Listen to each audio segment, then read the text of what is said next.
Halo, berjumpa kembali bersama saya Ananda Sembiring, guru PPKN Anda. Like a Hellcat.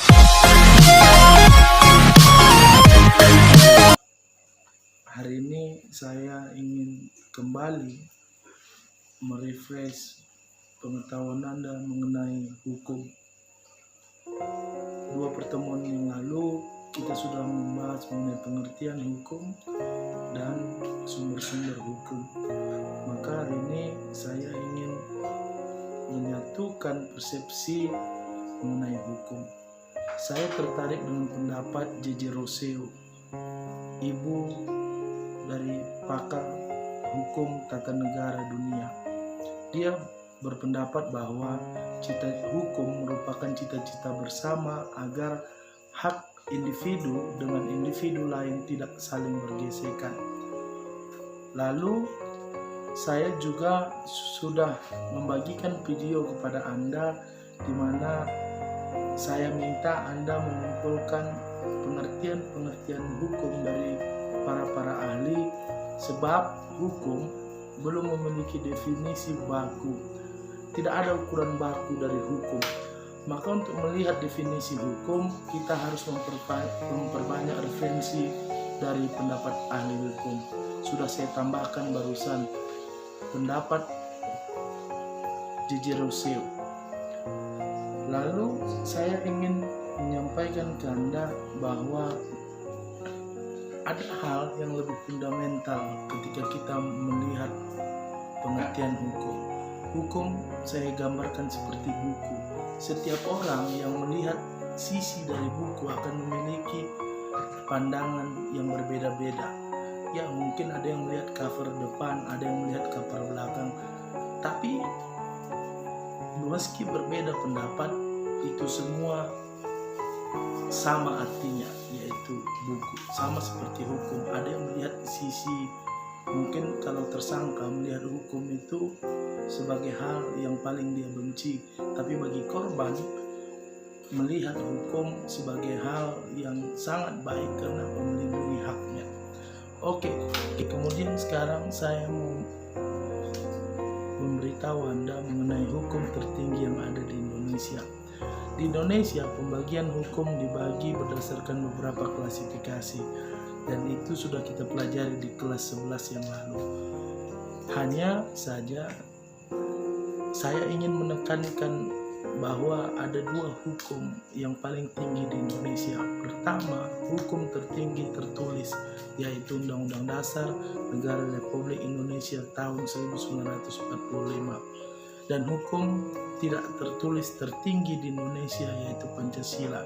Meski hukum tertinggi di Indonesia secara tertulis Undang-Undang Dasar, tapi saya ingin memberikan ke Anda pandangan bahwa hukum yang tertinggi adalah Pancasila, sebab dalam Undang-Undang Dasar ada termaktub nilai-nilai dari Pancasila. Lalu saya ingin menyampaikan ke Anda mengenai tugas dari suatu ketentuan hukum. Pertama, menjamin kepastian hukum bagi setiap orang dalam masyarakat. Kedua, menjamin ketertiban, ketentraman, kedamaian, keadilan, kemakmuran, kebahagiaan, dan kebenaran. Ketiga, menjaga jangan sampai terjadi perbuatan main hakim sendiri dalam pergaulan masyarakat. Lalu yang perlu saya tekankan ke Anda bahwa ada unsur-unsur dalam hukum. Pertama, adanya perlindungan dari pemerintah kepada warganya, tidak pandang bulu, baik korban maupun tersangka, demi hukum dilindungi oleh negara. Kedua, jaminan kepastian hukum. Yang melakukan kesalahan pelanggaran hukum akan diberikan sanksi. Bagi yang mungkin jadi korban karena mungkin kelalaian orang lain, akan diberikan, ya katakanlah seperti ganti rugi. Lalu ada berkaitan dengan hak-hak warga negara. Contoh seperti yang tadi saya sampaikan pengertian menurut J.J. Rousseau. Apabila kita sepakat bahwa hukum adalah cita-cita bersama, agar tidak ada pergesekan antara hak saya dengan hak Anda, saya mau berikan filosofinya. Misalnya speaker, saya dengan kemampuan saya bisa membeli katakanlah speaker yang suaranya keras, satu gang bisa dengar kalau saya habiskan volume speaker saya. Lalu tetangga saya karena kebetulan ekonominya lebih baik, dia bisa membeli speaker yang satu kecamatan bisa dengar. Saya fullkan volume speaker saya, dia fullkan volume speakernya. Bayangkan kalau itu terjadi, mungkin karena belaga speaker, saya yang merasa musik yang saya putar tidak terdengar, akhirnya marah, keluar bawa parang dan berkelahi dengan dia. Maka diciptakan handsfree. Bayangkan kalaulah misalnya saya mau mendengar musik rock, sementara tetangga saya hobi dengar musik India. Bagaimana saya bisa menikmati musik rock dengan volume tinggi tapi tidak mengganggu dia? Ya, saya dengarkan melalui handsfree. Itu salah satu filosofi hukum terciptanya handsfree, agar hak saya tidak bergesekan dengan tetangga saya, hak tetangga saya tidak bergesekan dengan hak saya. Lalu adanya sanksi bagi pihak yang melanggarnya. Ini unsur-unsur dari hukum. Sekarang kita masuk ke penegakan hukum. Penegakan hukum merupakan syarat terwujudnya perlindungan hukum. Kepentingan setiap orang akan dilindungi apabila hukum yang mengaturnya dilaksanakan baik oleh masyarakat ataupun aparat penegak hukum.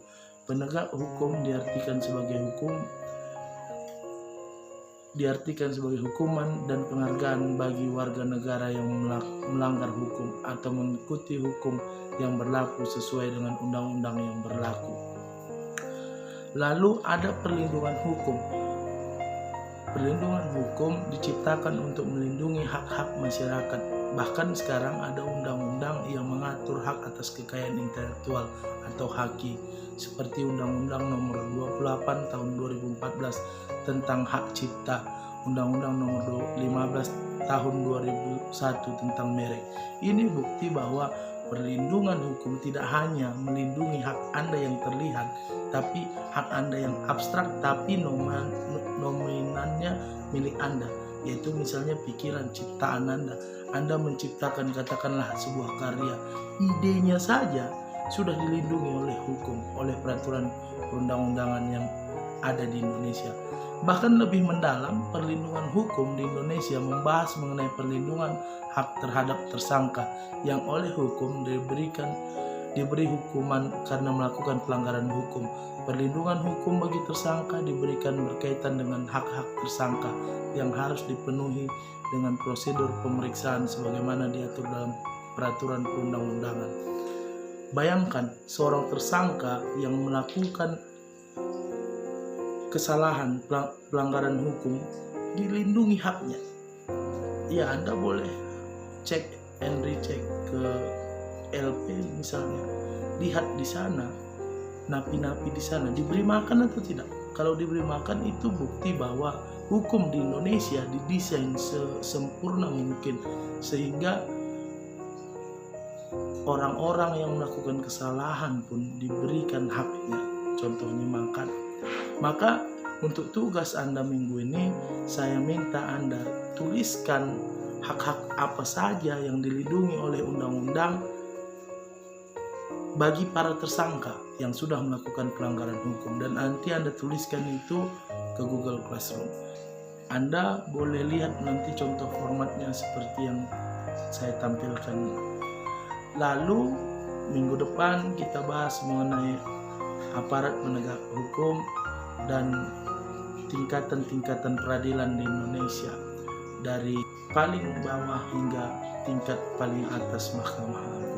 Saya kira itu saja. Tetap di rumah dan ikuti protokol kesehatan, sebab saya menafsirkan bahwa hukum diciptakan oleh manusia, maka banyak orang berpikiran hukum itu dibuat untuk dilanggar. Hanya bagi kita orang yang terpelajar, kita harus memaknai hukum diciptakan untuk melatih diri agar tidak berbohong pada diri sendiri. siapa yang sering mematuhi hukum, dia adalah orang yang jarang berbohong pada dirinya sendiri. Oleh sebab itu, ya saya percaya Anda adalah orang-orang yang jarang membohongi diri sendiri. Titip salam buat orang tua, kalau ada perkataan saya yang salah, saya mohon maaf, pada Tuhan saya mohon ampun, dan sampai jumpa di pertemuan berikutnya.